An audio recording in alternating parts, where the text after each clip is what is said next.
Olá, pessoal! Hoje nós vamos dar continuidade ao estudo do sistema digestório. Nessa aula nós vamos abordar língua e dentes. A língua é um importante órgão do sistema digestório e apresenta várias funções. A primeira função é a apreensão do alimento. Por exemplo, os ruminantes envolvem a forragem com a língua para então puxá-la e arrancá-la, tá? No caso dos carnívoros, a captação de água também é feita pela língua. Então, o animal consegue dobrar a língua caudalmente, formando como se fosse uma concha para levar a água até a boca. Além disso, a língua auxilia no processo de mistura do alimento com a saliva durante o processo de mastigação e empurra o alimento caudalmente durante o processo de deglutição. A língua também apresenta receptores para o paladar, então ela é um dos órgãos dos sentidos. Ela é responsável por captar o sentido de gustação. Ela também apresenta receptores para temperatura e dor. Além de tudo isso, a língua tem um importante papel na termorregulação corporal dos cães. Muito cuidado, tá, pessoal? A língua não apresenta glândulas sudoríparas, não tem nada a ver com isso, tá? A língua não sua. O que acontece é que a própria respiração, tá? A própria intensificação da respiração auxilia nessa perda de calor. E o que facilita a perda de calor no caso dos cães é porque a língua tem uma grande quantidade de vasos sanguíneos. Tá? Então, a perda de calor se deve à facilidade de trocas de calor ali entre a língua e o meio externo, ok? Além disso, a língua também tem funções específicas, como, por exemplo, no caso dos felídeos. A língua deles apresenta um tipo de papila mais queratinizado, nós vamos falar mais para frente na aula, que consegue retirar a carne dos ossos das presas e também auxilia no processo de limpeza da pelagem desses animais. Todo mundo sabe que o gato toma banho se lambendo, né? Então, na língua dele tem papilas que tem em todas as espécies, mas que no gato é bem queratinizada e auxilia nesse processo de limpeza aí da pelagem e também de remoção da carne dos ossos das presas, tá? Então, vejam aí a quantidade grande de funções que a língua apresenta, né? Bom, a língua apresenta um ápice, que é a parte móvel da língua. Olha só, gente, não é só a pontinha da língua, não. Toda a parte da língua que está solta, olha, que não fica presa no assoalho da boca, é ápice, tá? A parte da língua que fica presa nos corpos das mandíbulas é o corpo da língua. E a parte da língua que fica presa ao aparelho ióide é a raiz da língua. Do que a língua é formada? A língua é formada por musculatura estriada esquelética, tecido conjuntivo, tecido adiposo e também tecido linfático, tá? Tem uma grande quantidade ali de tecido linfático também. Exatamente no plano mediano, existe uma lâmina de tecido conjuntivo chamado de septo lingual. Esse septo lingual divide a língua exatamente ao meio e externamente ela apresenta uma marcação que é o sulco mediano da língua. Vai vir uma imagem mais para frente, eu vou mostrar para vocês esse sulco, tá? No caso dos equinos, existe uma cartilagem que fica abaixo da mucosa da língua, chamada de cartilagem dorsal da língua, e ela confere uma dureza maior para essa língua. Infelizmente, eu não consegui encontrar uma imagem, tá? Nem foto, nem representação esquemática da cartilagem dorsal da língua dos equinos, ok? Muito bem. Os espaços formados entre a língua e a cavidade oral são denominados recessos linguais laterais, que são esses dois espaços que ficam entre a língua e as gengivas e dentes, ó. Então, aqui é o recesso lingual lateral de um antímero e aqui do outro antímero. Recesso sublingual, que é o recesso que fica ventralmente a língua, tá? E o frênulo lingual, que é uma prega de mucosa que se dirige da língua até o assoalho da boca. mais pra frente vai vir uma imagem desse frênulo, tá bem? Eu vou mostrar pra vocês. Bom, então aqui é uma imagem de uma língua de ruminante, para a gente identificar as divisões. Então, vejam, tudo isso daqui é o ápice da língua, tá? Não é só essa pontinha, como essa bolinha preta que está induzindo, né? Não é só isso. É toda esta parte livre da língua, o ápice da língua. A parte da língua que fica presa no assoalho da boca, que é a mandíbula, né? É chamada de corpo da língua. E a parte da língua que fica na porção mais aboral, fica presa aqui ao aparelho ilhoide, é a raiz da língua, ok? Aqui é o sulco mediano que eu falei para vocês, essa é uma língua de cão. Esse sulco é a marcação externa do septo lingual. Esse septo é apenas uma lâmina de tecido conjuntivo que separa a língua aqui em duas metades, né? Tá? E aí vem uma coisa agora muito legal, muito bacana mesmo. Se eu pegar a língua desse cão e virá-la ventralmente, ó, aqui é a face dorsal da língua. Se eu colocá-la agora na face ventral e abrir aqui, olha, eu vou encontrar esta estrutura, que é a liça lingual. O que é a liça lingual? É um cordão fibroso, nele tem musculatura estriada esquelética também. Ele é envolvido por uma cápsula de tecido conjuntivo e ele vai desde o ápice da língua até a raiz da língua, tá? Mas ele não se prende no aparelho ilhoide. Ele fica no interior aqui da língua. Para que ele não, ela, né? Porque é a liça lingual. Para que a liça serve? Imaginem essa estrutura quando contrai. Ela é um cordão que fica aqui assim, ó. Quando ela contrai, ela vai conseguir dobrar o ápice da língua caudalmente. Então, a liça lingual é responsável por este movimento do cão quando ele bebe água. Vamos assistir o videozinho aqui. Olha que bacana.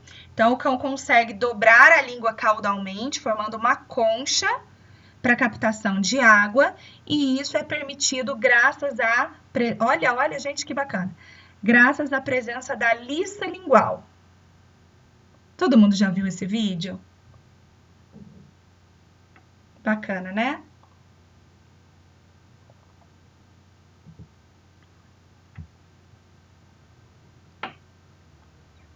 Muito bem.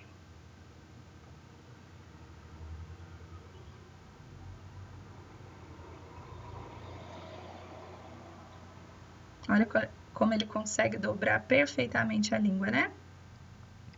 Muito bem, pessoal.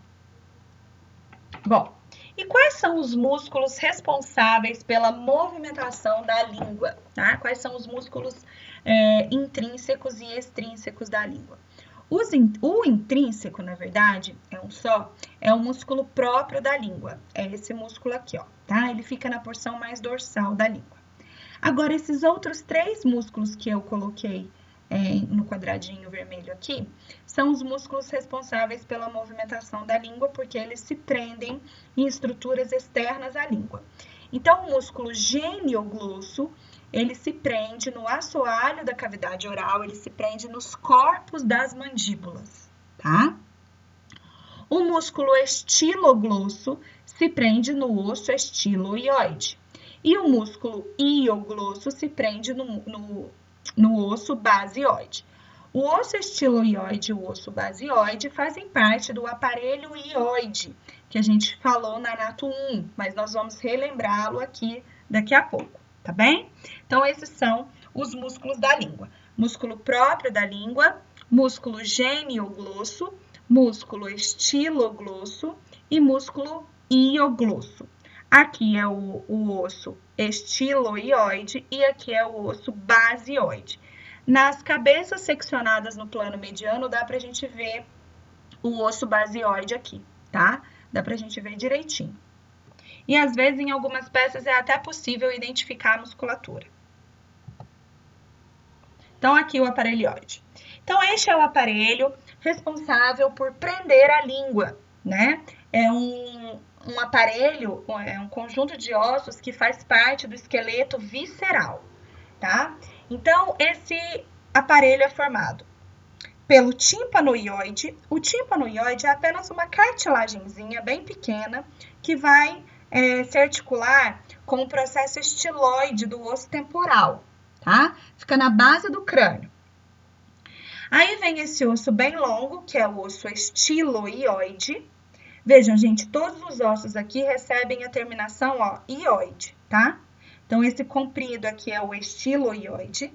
Depois vem o epioide. O epioide, em algumas espécies, acaba se fusionando ao estiloioide, tá? Depois vem o ceratoioide. Esses todos são duplos, né? Eles são pares, tem um para cada lado. Agora vem um que é ímpar, que é o basioide. Ele fica bem na base mesmo. E esse basioide é que tem o processo lingual. Então, a língua vai ficar presa aqui, ó, tá? E, se dirigindo caudalmente, o osso tireoioide, que vai se articular com a cartilagem tireoide da laringe, que a gente estudou na aula de sistema respiratório. Então, vamos ver como que isso fica. Ah, aqui é uma foto. Então, aqui tá faltando o tímpanoioide, porque ele é uma cartilagenzinha mesmo, pequena, que fica aqui. Esse é o estiloioide, epioide, ceratoioide. O basioide está escondidinho aqui atrás, eu não tô vendo, né? Porque o ceratoioide está tampando. Aqui é o processo lingual e aqui é o osso tireoioide. Então, olha como que ele fica articulado aqui na cabeça de um equino, né? Então, eu estou vendo aqui o estiloioide, o tímpanoioide lá dentro fazendo a articulação com o processo estiloide do osso temporal. Esse é o estiloioide. O epioide vai estar aqui, nesse caso já fusionou. Esse aqui é o ceratoioide. Ali atrás vai estar o basioide, aqui está o processo lingual, mas foi cortado aqui na imagem. Não consegui achar outra imagem. E aqui, ó, é o tireoioide, que vai se articular com esta cartilagem, que é a cartilagem tireoide da laringe. Olha aqui a epiglote, tá vendo? Aritenoide lá dentro com o processo corniculado. Então, o osso tireoioide se articula com a cartilagem tireoide. Gente, muita atenção para esses nomes. Vou voltar aqui, ó. O nome do osso é tireoioide. O nome da cartilagem é o mesmo nome da glândula, que é tireoide. Não tem um i aqui no meio, tá vendo?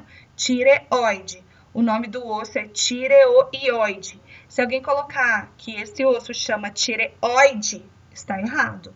É tireoioide, ok? Lembra que é o aparelho ioide, todos os ossos têm que ter a palavrinha ioide.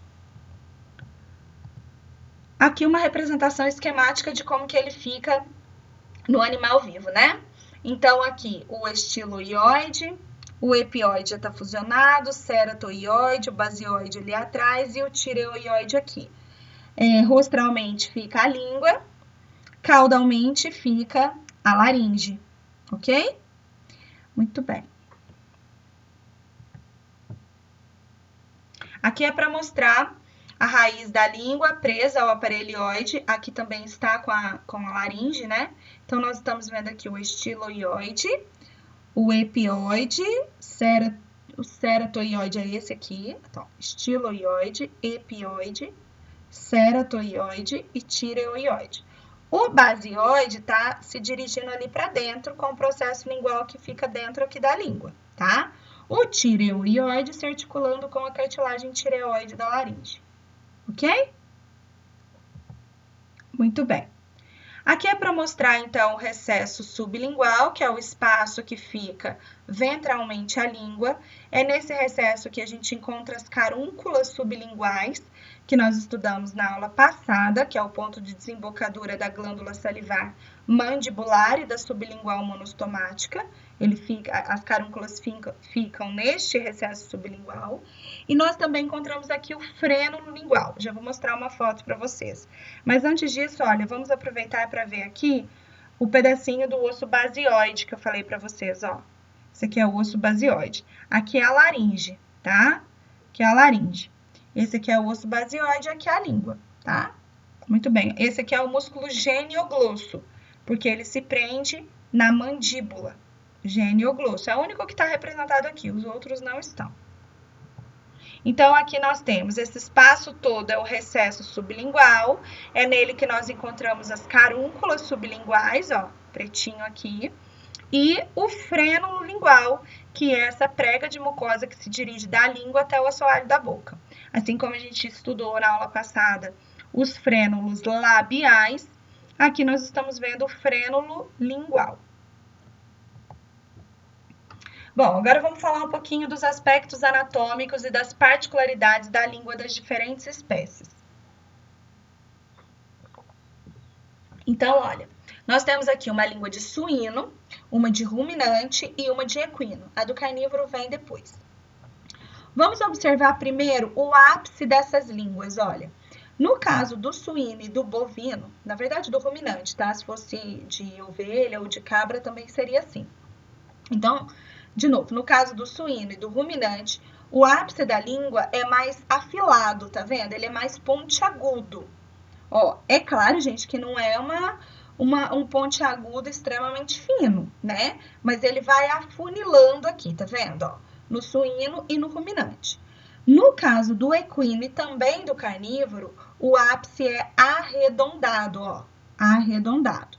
E o sulco mediano é mais evidente, tanto no equino quanto no carnívoro, quando comparado aqui ao suíno e ao bovino, tá? Então, de novo, o ápice é pontiagudo em ruminantes e suínos e é arredondado em equinos e carnívoros. Além disso, o sulco mediano é mais evidente em equinos e carnívoros.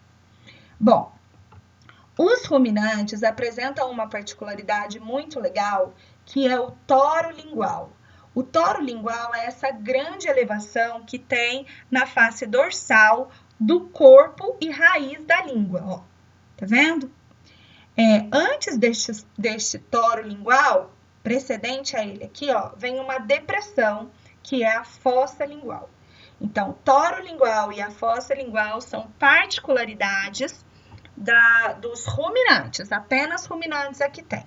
Cuidado para não confundir com essa elevação que tem no dorso da língua dos equinos, porque lembrem-se que eu falei para vocês que o equino pode apresentar a cartilagem da língua. Então, às vezes fica um pouco elevado, mas longe de ser igual ao toro, tá? O toro é uma elevação bem grande mesmo. E as papilas nós vamos falar a seguir, tá, gente? Não vou ficar me retendo nessa imagem, não, porque eu encontrei imagens mais bacanas aqui para as papilas linguais, tá? Então, aqui é para mostrar o ápice da língua do suíno, olha, mais pontiagudozinho. Aqui é o ápice da língua do ruminante. Observem aqui a presença do toro lingual e da fossa lingual. Então, a fossa é a depressão e o toro é a elevação. Ficam na região dorsal do corpo da língua, em direção à raiz, ó. Aqui, de novo, uma língua de ruminante numa vista lateral. Aqui é o toro lingual e aqui é a fossa lingual. Então, ó, o ápice da língua tá aqui, isso tudo aqui é o corpo e aqui é a raiz. Já essa é uma língua de equino. Observem o ápice mais arredondado, a presença mais profunda do sulco mediano. E essa elevação não é um toro, tá, gente? Isso daqui é porque essa língua provavelmente tem a cartilagem da língua. Cartilagem dorsal da língua aqui, tá? Essas aqui são línguas de carnívoros, aqui um cão e aqui um gato. Observem, o ápice também é arredondado. E a presença do sulco mediano mais profundo também. Aqui no gato é menos, né? No cão é mais, ó, tá? Muito bem, agora nós vamos passar para as papilas linguais. A mucosa da língua é revestida por várias papilas linguais, vários tipos de papilas linguais, e cada uma delas tem suas funções específicas. Então, um grupo de papilas tem função mecânica e outro grupo de papilas tem função gustativa. O que seria funções mecânicas, por exemplo? Seriam funções de limpeza, no caso aqui, por exemplo, dos gatos, tá vendo? Servem para limpar o corpo do animal ou para retirar a carne dos ossos, tá? Seria função de direcionar alimento, seria função de proteção da língua desses animais. Então, esses são exemplos de funções mecânicas. E a função gustativa é a captação do paladar, tá? Então, nós vamos falar de todas as papilas existentes e aí nós vamos falar quais estão presentes em quais espécies onde que elas são mais desenvolvidas e a função delas, tá? Então, nós vamos começar com as papilas filiformes. Elas têm esse nome porque elas têm a extremidade bem fininha, afilada, tá vendo? Essas papilas recobrem o ápice da língua e parte do corpo da língua, na região dorsal. Então, elas recobrem o dorso do ápice e parte do corpo. Essas papilas têm função mecânica, tá? Todas as espécies possuem, porém ela é bem desenvolvida nos felídeos e nos ruminantes. Olha o tamanho delas aqui nos felídeos, né? Alguém já levou lambida de gato? É bem áspero, né? De vaca também, tá? Nos ruminantes ela também é bem queratinizada, bem desenvolvida.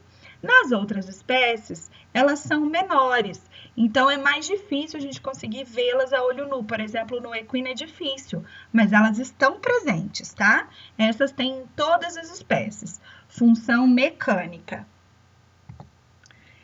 Depois vem as papilas fungiformes.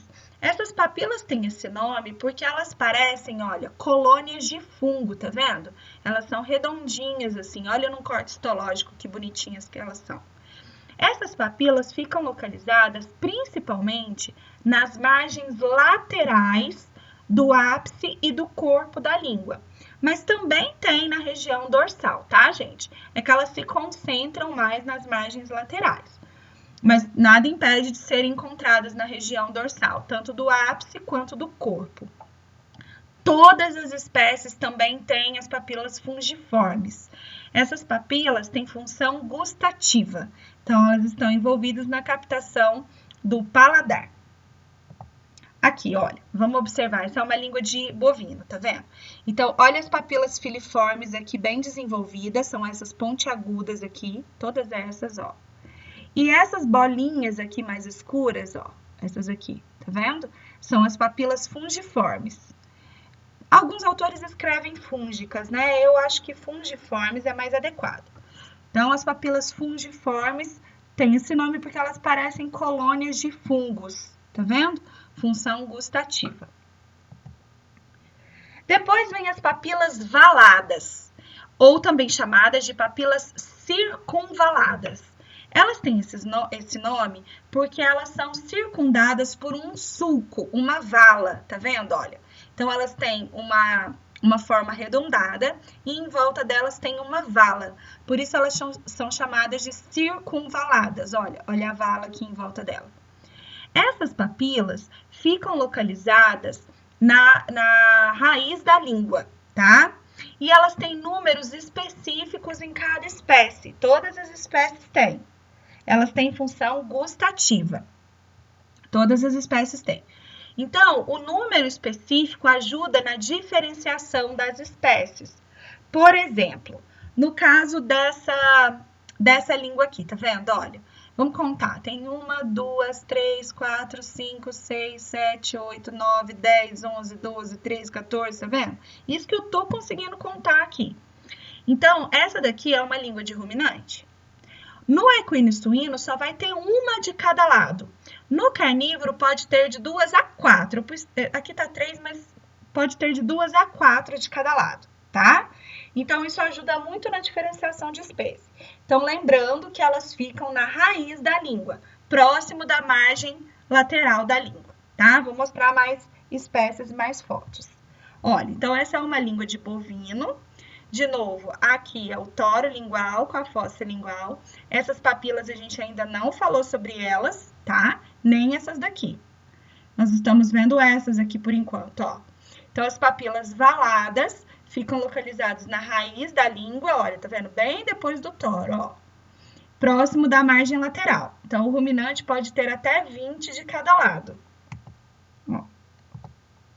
Olha essa língua de equino, olha. Uma de cada lado, tá vendo? Uma papila valada de cada lado. Pode falar valada ou circunvalada. No suíno também é uma de cada lado.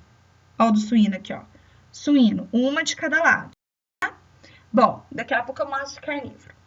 Aí, depois, caudalmente a elas, vem as papilas cônicas. Elas têm esse nome porque elas têm um formato cônico. Essas papilas ficam no dorso da raiz da língua. Dorso da raiz da língua. Ah, gente, perdão, não falei. As papilas valadas têm função gustativa. Todas as espécies têm. Voltando para as cônicas.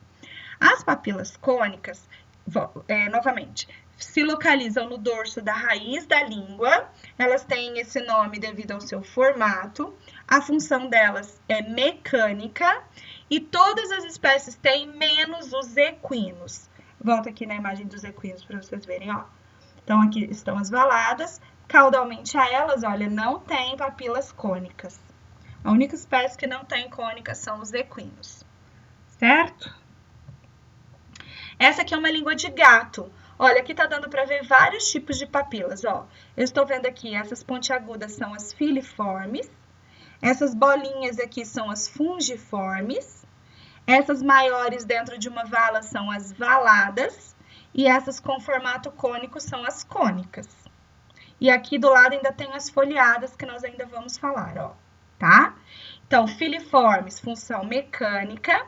Fungiformes, função gustativa. Valadas, função gustativa.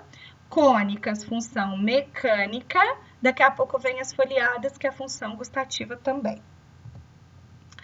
Aí, gente, só os ruminantes, apenas os ruminantes, apresentam sobre o toro lingual as papilas lentiformes, que são essas papilas que têm um formato mais ovalado, tá vendo? Olha, elas são altas e ovais, olha.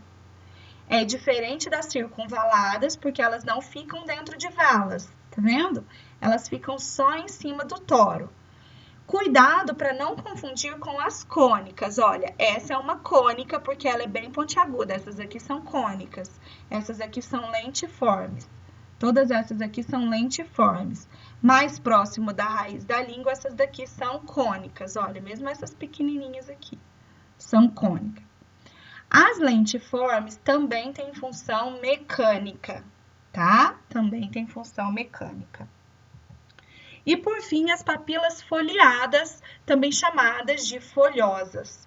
As papilas foliadas, pode escrever foliadas ou folheadas. Aí tem que ter um H, tá vendo?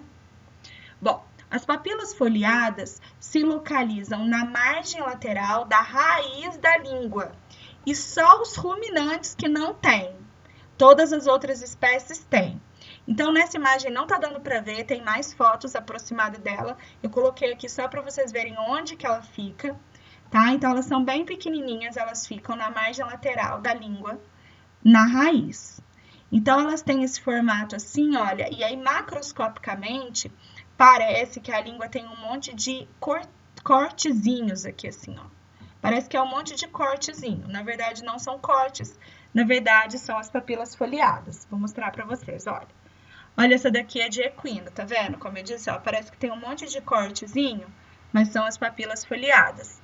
Essas papilas têm função gustativa, captam o sentido de gustação.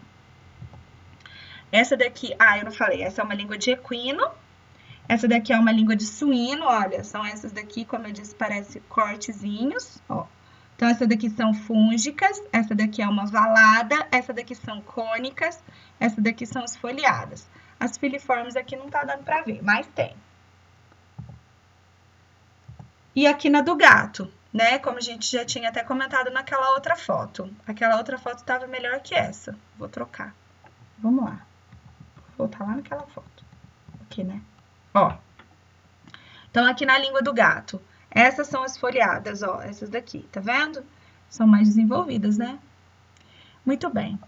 Então, eu vou ensinar uma dica para vocês guardarem a função das papilas, tá, gente?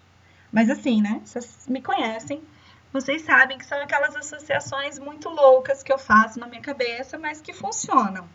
Depois dessa dica, vocês nunca mais vão esquecer as funções de cada papila. Então, é o seguinte, ó. Filiformes tem função mecânica. Como que você vai fazer para guardar que a função da filiforme é mecânica? Lembra de fila. Fila é uma coisa que anda, então é mecânico, tá? Beleza. Fungiformes. Fungiformes tem função gustativa. Como que vocês vão fazer para guardar que é função gustativa? Lembra que tem vários fungos comestíveis, tipo aquele queijo que eu amo, gorgonzola, cheio de fungo. Tem shiitake, tem o shimeji, tem o champignon, enfim, são todos fungos e são comestíveis, então a função dela é gustativa. Aí vem as papilas valadas, essa aqui é ridícula. Essa associação é muito ridícula. Olha, gente, se alguém achar uma outra associação, pode me contar, tá? A que eu fiz foi a seguinte. Eu imaginava o seguinte quando eu estudava isso aqui. O alimento vai cair aqui na vala, ó. Aí vai ficar aqui por um tempo para dar tempo de captar o sabor, tá? Então, a vala é para captação do sabor do alimento. Muito bem. Aí depois vem as papilas cônicas. Cônicas, lembra lá do cone da geometria que você estudava no ensino médio? Então, é uma coisa mecânica também, ok? Lentiformes, lembra também da lente da física, que a gente estuda a lente biconvexa, lembra? Para ver refração de luz, a gente estudava isso na física durante o ensino médio. Então, também lembra de coisas mecânicas. E, por fim, as folheadas. Lembra de salada, alface, repolho, rúcula. Então, lembra das folhas, né, da salada. Então, é função gustativa, certo? Então, quer ver, ó? Pensa aí. Filiformes, mecânica. Fungiformes, gustativa. Cônicas, mecânica. Lentiformes, mecânica. Folheadas, gustativa. Valadas, gustativa. Deu para guardar? Acho que sim, né? Muito bem, pessoal. Bom, a irrigação e a drenagem da língua, pessoal, é feita por ramos. Nós vamos falar um de cada vez, né? Vamos começar com a irrigação. A artéria lingual é um ramo que vem da carótida externa ou do tronco linguofacial. Isso daqui a gente estudou lá na Nato 1, quando a gente viu diferenças entre as artérias no crânio, na cabeça. Por exemplo, carnívoros, suínos e pequenos ruminantes não têm tronco linguofacial. Eles têm a artéria carótida externa, que vai emitir separadamente a artéria lingual e a artéria facial. Menos o pequeno ruminante, que não tem a facial, né? Mas ele tem a lingual. Então, a artéria lingual no carnívoro, no suíno e no pequeno ruminante vem da carótida externa. Essa é a artéria lingual. Se for bovino ou equino, lembra de animal grande? Eles têm tronco linguofacial. Então, o tronco linguofacial vai emitir a artéria, vai bifurcar em artéria lingual e artéria facial. Esse tronco linguofacial vem da carótida externa, tá? Muito bem. E a drenagem é feita para a veia linguofacial, que se junta com a veia maxilar e forma a veia jugular externa. Eu não trouxe uma imagem de veias aqui, eu só trouxe da artéria, tá? Muito bem. E a inervação, gente? Muito bem. Aqui entram aqueles nervos cranianos que a gente estudou na Nato 1. Então, a inervação da língua é feita pelos nervos. Vamos lá. O nervo hipoglosso. O nervo hipoglosso é esse aqui, ó, número 1. É o responsável pela movimentação da língua. Então, ele é que é responsável pela motricidade somática voluntária na língua, tá? Então, é a parte motora. O nervo glossofaríngeo, que é esse, envia esse ramozinho, que é o ramo lingual dele, tá? Que vai captar o sentido de gustação no terço mais caudal da língua, no final da língua. Ele capta o sentido de gustação nessa porção mais caudal da língua.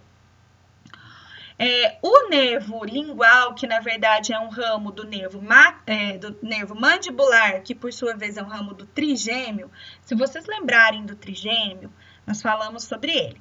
É aquele nervo responsável pela sensibilidade e tato da face, que a gente até comentou sobre a nevralgia do trigêmeo, que a pessoa sente uma dor na face, no lado que foi acometido, tá? Então, ele tem 3 ramos importantes, oftálmico, maxilar e mandibular, lembra disso? Então, o ramo mandibular dele envia o nervo lingual, que é esse aqui, ó. Tá? Então, este nervo aqui, ele capta a sensibilidade tátil e dolorosa da língua, tá? Então, ele capta dor e a sensibilidade tátil. Muito bem. E o nervo facial que não está representado aqui, que eu não consegui achar uma imagem que representasse todos, o nervo facial, que é o 7º par de nervo craniano, vai captar a gustação nos 2/3 iniciais da língua. Então, vamos lá. Gustação, quem que capta? Nervo facial, nos 2/3 iniciais, e nervo glossofaríngeo no terço final. Dor e sensibilidade tátil. Também a sensibilidade para temperatura. Quem que capta? O nervo lingual, que é um ramo do trigêmeo. É um ramo do mandibular, que é um ramo do trigêmeo. E motilidade da língua, quem que faz? Nervo hipoglosso, que é esse aqui, hipoglosso, que é o 12º par, ok? Muito bem, pessoal. Agora nós vamos entrar no estudo dos dentes. Bom, cada espécie apresenta a dentição característica conforme a quantidade de dentes e a sua utilização, tá? Então, os dentes vão se desenvolver de formas diferentes em regiões específicas da boca e também, quando comparado às espécies, eles se desenvolvem de forma diferente, tá? Então, nós damos os nomes aqui para o conjunto de dentes que se localiza na porção mais rostral de dentes incisivos, que são os dentes utilizados para cortar o alimento. Deixa eu mostrar numa outra imagem aqui, que eu acho que... Aqui, ó, melhor. Então, os dentes mais orais, na verdade, o termo correto, né, que são os mais à frente aqui, são os dentes incisivos. Eles são utilizados para cortar o alimento. Os dentes caninos têm este nome porque eles são mais desenvolvidos nos animais carnívoros. Eles têm a função de perfurar e rasgar a carne. Os dentes pré-molares e os dentes molares têm a função de triturar o alimento, ok? Então, a distribuição dos tipos de dentes varia de acordo com a espécie. Bom, do que o dente é formado? O dente é formado por um tecido chamado de dentina. Esse tecido, pessoal, é um tecido mais duro, mais resistente do que o próprio osso. Ele tem um conteúdo mineral maior do que o próprio osso, tá? Então, ele é mais duro do que o osso. Aí, o que acontece? Tem uma parte do dente que fica dentro do alvéolo dentário e uma parte que fica exposta. A parte do dente que fica dentro do alvéolo dentário é a raiz do dente. E a parte que fica exposta é a coroa. Na raiz do dente, a dentina é revestida pelo cemento. O cemento é um tecido amarelado, tá? Ele não é brilhante, ele é opaco. E, prendendo o cemento ao alvéolo dentário, tem tecido conjuntivo fibroso, que forma a gonfose. Lembra da gonfose da Nato 1? Então, esse é o ligamento periodontal. Esse cinza aqui, ligamento periodontal. Muito bem. Externamente, na região da coroa, a dentina é revestida pelo esmalte. O esmalte é um tecido mais brilhante e mais esbranquiçado, quando comparado à dentina e também ao cemento, tá? Então, é um tecido mais resistente, mais esbranquiçado e mais brilhante. No interior do dente existe uma cavidade chamada de cavidade ou câmara da polpa. O que acontece aqui, né? Aqui é onde chegam os vasos sanguíneos e os nervos que vão fazer a nutrição e a inervação deste dente. Esses vasos e nervos conseguem chegar até a câmara da polpa por meio deste canal, chamado de canal radicular, ou canal da raiz do dente. Então, quando, por exemplo, é feito um tratamento de canal, o que acontece? O dente já morreu. Então, esse canal vai ser obstruído. O dentista coloca um monte de, eu não sei que material que é aquele, mas um monte de filamentozinhos aqui, ó, para obstruir o canal. E aí, o dente vai ficar ali só como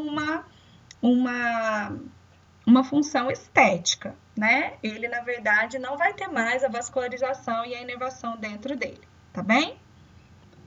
Olha, eu trouxe uma imagem aqui para a gente comentar sobre a doença periodontal. Então, o que acontece? Os cães e gatos tendem a acumular grande quantidade de cálculo dentário. O cálculo dentário é chamado popularmente de tártaro. Tá? O que é o cálculo dentário? É o seguinte, a placa bacteriana é um filme que se forma sobre os dentes quando ele fica sem escovação por um período aí de 24 horas, tá? Então, ela já começa a ser formada. Se você ficar sem escovar dente 24 horas, a placa bacteriana já começa a ser formada. Bom, os animais, na maioria das vezes, não, né, os proprietários não escovam o dente do animal todos os dias. Se escovasse uma vez por semana, já ajudava muito, já resolvia o problema. Mas a gente sabe que é bem difícil isso acontecer. Então, a placa bacteriana vai se acumulando. E o cálcio presente na saliva vai se depositando sobre essa placa e vai deixando essa placa mineralizada. Então, o cálculo dentário nada mais é do que uma placa bacteriana mineralizada, tá? Então, aquele tártaro que a gente vê, né, que chama cálculo dentário, tá, gente? Esse cálculo dentário que a gente vê nada mais é do que um monte de bactérias. E essas bactérias começam a atingir os tecidos mais profundos aqui do dente, ó. Elas começam a degradar os tecidos de sustentação do dente. Então, vejam aqui, ó. Aqui eu tenho uma situação de saúde, o nível da gengiva, o nível do osso. Isso daqui é uma sonda milimetrada que a gente introduz no sulco gengival, que é o espaço entre a gengiva e o dente. Tá? Aqui não tem ligamento periodontal, o ligamento periodontal fica no osso e no dente. Na gengiva, não. Então, você introduz essa sonda para medir a profundidade desse sulco. Em cães, gente, esse sulco tem normalmente 3 milímetros.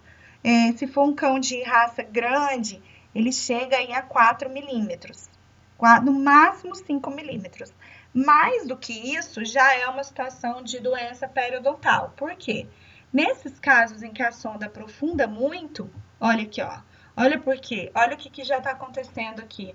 As bactérias já estão degradando aqui o ligamento periodontal. Então, a sonda consegue, né, entrar mais fundo aqui.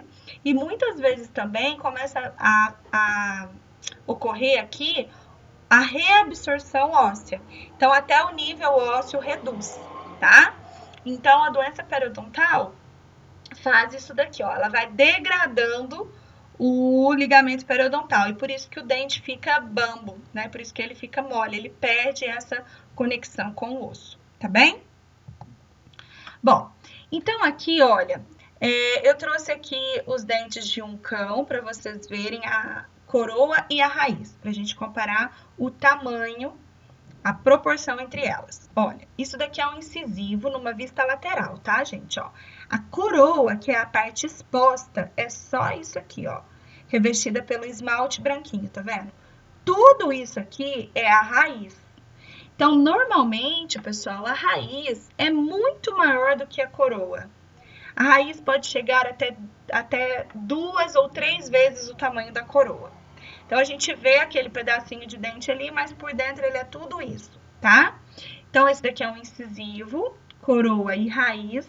Esse branquinho é o esmalte, esse amarelado é o cemento. Aqui é um dente canino, coroa e raiz. Aqui são pré-molares e aqui é um molar. Então, aqui são as coroas e isso daqui são as raízes, tá? Então, é assim, ó. Os incisivos e os caninos têm uma raiz. Os pré-molares depende. Os pré-molares podem ter de 1 a 3 raízes. Então, aqui no caso do cão, ó, aqui ficam os incisivos, aqui ficam os caninos. Todos esses daqui são pré-molares e só esses daqui são molares, ó. Então, os pré-molares, eles podem ter, aqui no caso do primeiro pré-molar, ele tinha uma raiz. No caso do segundo pré-molar, ele tinha 2 raízes. O terceiro pré-molar, 2 raízes. E o quarto pré-molar, 3 raízes, tá vendo? Então, ele pode ter 1, 2 ou 3 raízes, os pré-molares.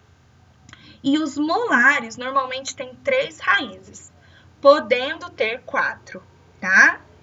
Bom, então aqui, novamente, para mostrar, ó.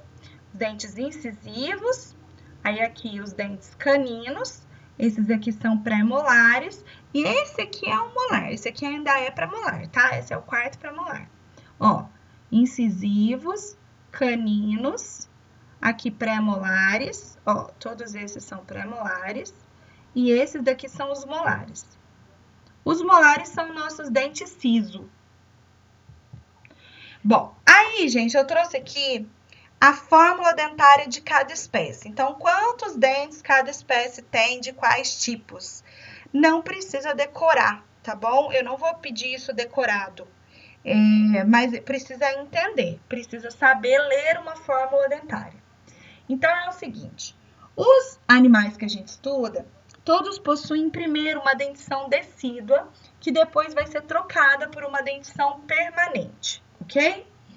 Então, aqui tem uma fórmula para dentição decídua e uma fórmula para dentição permanente. Então, tem suíno, ruminante, equino, cães e gatos. Então, vamos lá.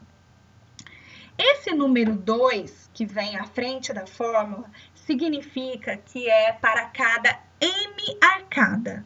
O que é uma hemiarcada?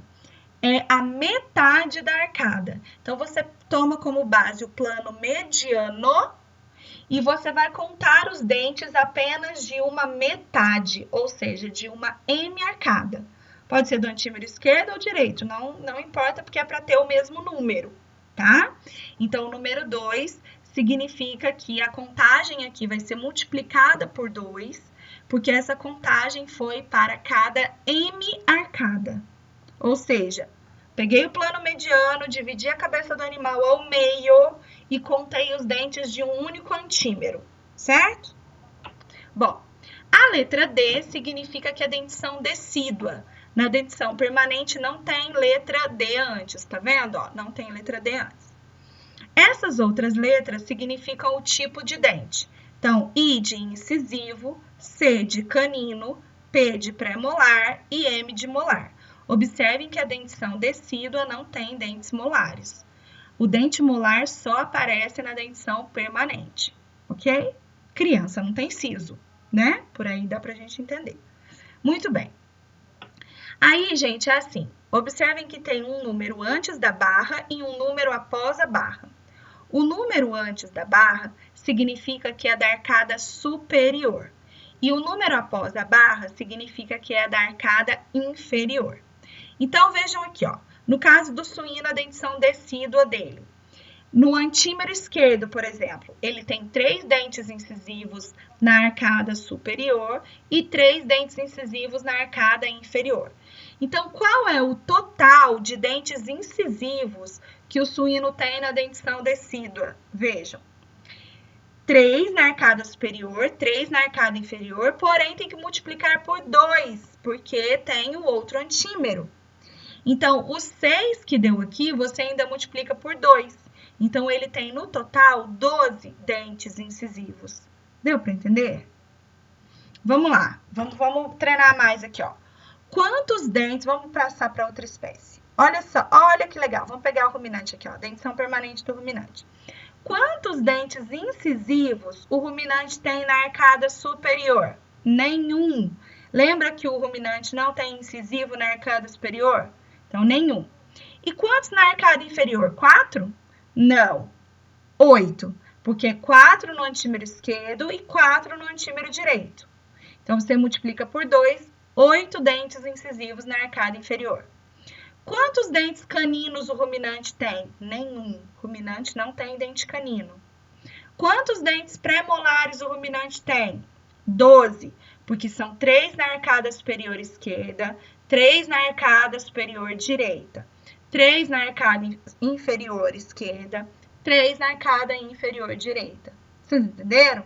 Então, a barra significa superior e inferior, porém tem que multiplicar por 2, porque aqui a gente está contando só da metade da cabeça, tá? Vamos olhar aqui o do equino. Quantos dentes caninos o equino apresenta na dentição permanente? Depende. Ele pode apresentar os 4 caninos, 2 superiores e 2 inferiores, e ele pode apresentar nenhum dente canino. tá? Isso normalmente está relacionado com o sexo. Vou mostrar para vocês aqui, ó. Olha. Então, o que acontece? Os dentes caninos, tanto na arcada superior quanto na arcada inferior, estão normalmente ausentes nas fêmeas, tá? Ou então são muito pequenininhos. E costumam aparecer nos machos, ok? Agora, esse não é o dente de lobo. Aposto que tem um monte de gente perguntando aí. Vou mostrar qual que é o dente de lobo. Agora, vamos ver essa outra situação aqui do equino, olha. Quantos dentes pré-molares o equino tem na arcada superior? Olha só, gente. Normalmente, tá, não vou nem dizer normalmente, eu vou dizer assim, o melhor para o animal é ele ter 3 no antímero esquerdo e 3 no antímero direito. O bom para ele é não ter o primeiro dente pré-molar. Por quê? O primeiro dente pré-molar é o dente de lobo. É esse aqui. Olha ele nascendo aqui, ó. Tá vendo? Então, esse daqui já é o segundo pré-molar. Esse primeiro pré-molar, atenção, isso daqui tem que saber. Tem que saber. Já veio na institucional, tá? Várias vezes. Então, vamos lá. Qual que é o dente de lobo? É o primeiro pré-molar do equino.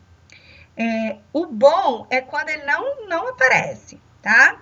Mas quando ele nasce, a gente recomenda a retirada, a extração, porque esse dente costuma atrapalhar na oclusão da arcada. Então, costuma ferir a bochecha aqui do animal, tá? A parede da bochecha. Costuma atrapalhar na hora da embocadura, na hora de selar o cavalo, né? Colocar o... esqueci o nome. Enfim. Então, é um dente que a gente recomenda a extração, ok? Aqui tá escrito que a ocorrência é rara, mas não é rara não, tá? Acontece até com uma certa frequência, mas o bom para o animal é que ele não nasce. Então, o bom para o animal é ele ter 3 dentes premolares na arcada superior esquerda, aqui à direita, né? E 3 dentes premolares superiores na hemiarcada esquerda, tá bom? Mas pode acontecer do primeiro aparecer, então ele vai ter 4. Então, é por isso que aqui está assim, ó, 3 ou 4, tá? Já na arcada inferior, são 3 pré-molares para o antímero esquerdo e 3 para o antímero direito, certo? Vamos ver dos cães aqui, cães e gatos, ó. Então, vejam, no caso dos cães, quantos incisivos totais o animal tem? Totais, ó. Ele vai ter 6 na arcada superior e 6 na arcada inferior. Quantos caninos totais ele tem? 2 na arcada superior, 2 na arcada inferior. Quantos pré-molares ele tem? 8 na arcada superior, 8 na arcada inferior, porque 4 para cada lado. E molares? 2 na arcada superior para cada lado, então são 4, e 6 na arcada inferior. Entenderam? Então, de novo, gente, ó. O número 2 significa que tem que multiplicar isso tudo aqui, porque a gente contou para uma hemiarcada, ou seja, contamos apenas de um antímero. A letra significa qual é o dente e a barra separa a arcada superior da arcada inferior. Ok? Muito bem, pessoal. Então, por hoje, nós finalizamos. Muito obrigada pela presença. Na próxima aula, nós vamos falar sobre faringe e esôfago. Muito obrigada, um abraço e até a próxima.